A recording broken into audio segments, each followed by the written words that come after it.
What's going on, guys? It's Greg from East Coast Eyes, and I'm bringing you the first edition of Theory Thursdays. So in Theory Thursdays, I'm going to be talking to you guys not so much about, specifically showing you how to do the technical aspects of stringing, but I'm going to teach you what goes through the mind of a stringer and some more minute details about, how to make what decisions when you're stringing. So you know that old adage, teach a man to fish and he'll eat for a day, or give a man a fish, he'll eat for a day, teach a man to fish, and he'll eat for a lifetime.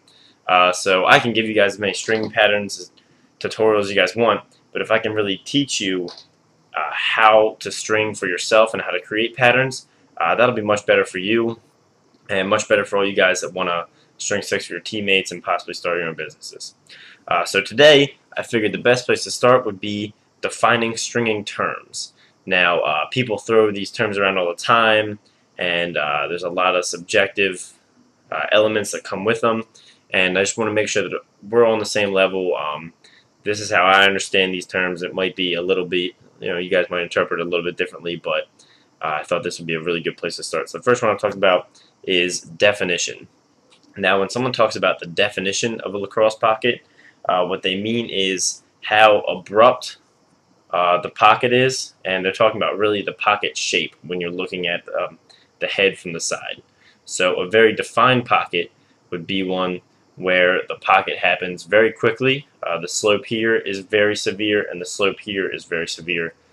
And I would define this pocket, I would say that this pocket is pretty defined, more on the defined side than the undefined side. You can see how severe this slope is here and here.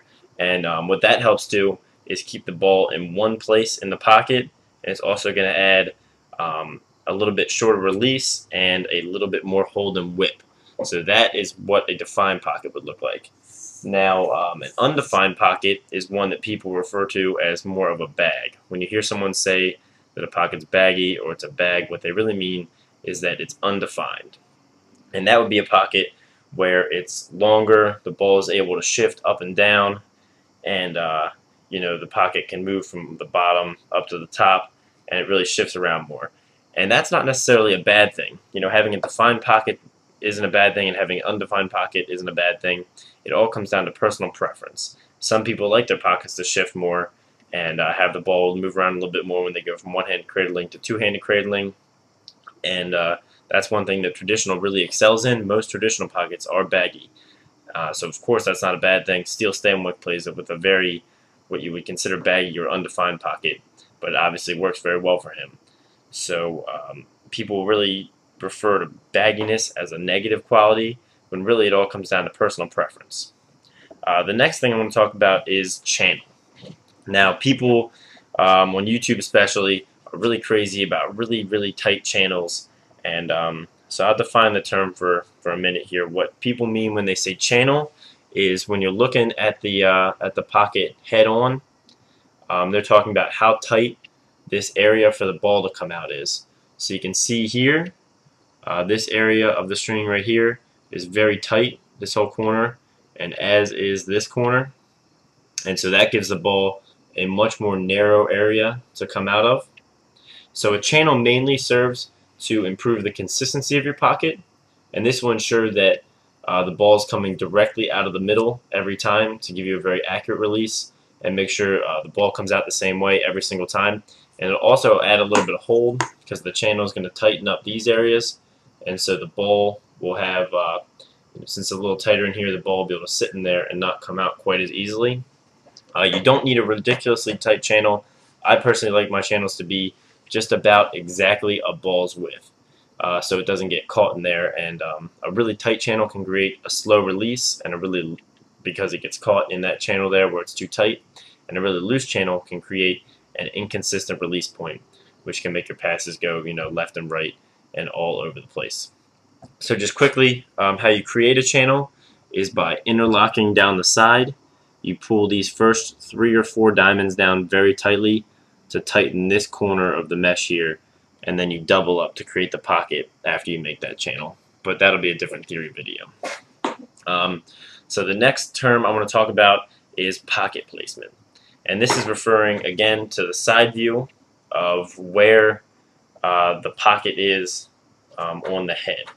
And so there's 3 different types, and then in the middle of each. So you've got high, mid, and low, and then you've got mid-high and mid-low.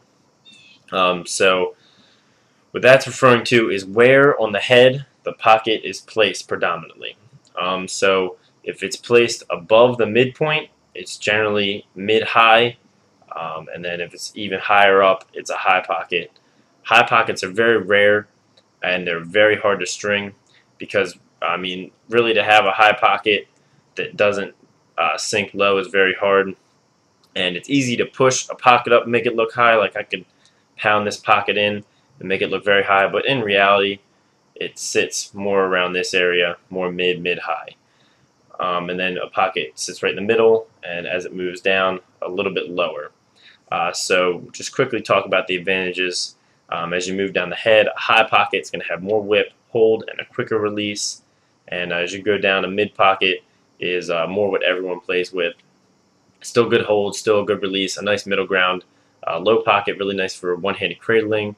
Really long, accurate release, good for feeding and dodging since you've got the stick vertical. So that's what people mean when they say pocket placement. And finally, 2 terms that are up for debate a lot and offer up a lot of controversy are whip and hold. So hold is generally defined, you know, people do the vertical hold test, see how long the ball will stay in without falling out. Some people can even get their hold past vertical. Mine probably fall out. I can do the test for you really quickly. You know, it doesn't stay in for the longest, and that's because of the ball's width channel. And I don't really like to have ridiculous vertical hold because I think it provides, I think it creates a slow release. So hold is really sometimes defined that way, but that's just how well the ball stays in, and the way that you cradle can affect this as well. And whip refers to the release point in the head and how the head releases. So when you're throwing, if it releases down, it has a lot of whip. If it's releasing up, it has very little whip. And some people, you know, it suits your playing style.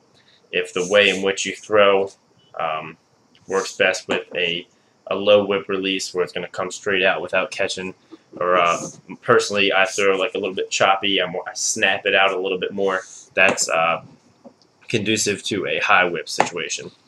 And so whip and hold are directly related. They're directly tied together. So you can't have hold without whip. You can't have ridiculous hold without a little bit of whip. And you can't have whip without hold. So these people that say they've got, you know, very high on the, people like to rate this out of 10 a lot. I don't bother with that as long as it works for you. But people like to rate their heads like an 8 whip or an 8 hold and a 3 whip, which is really probably not realistic. It probably doesn't hold that well, and it probably whips a little bit more than they say. But overall, guys, those are the stringing terms, just the general terms people use when they're talking about stringing lacrosse head. So like this video if you liked it. Let me know in the comments what other theory videos you'd like to see for Theory Thursdays. I've got a lot in my head. Certainly a lot I can teach you guys. And subscribe if you haven't. And thanks for watching.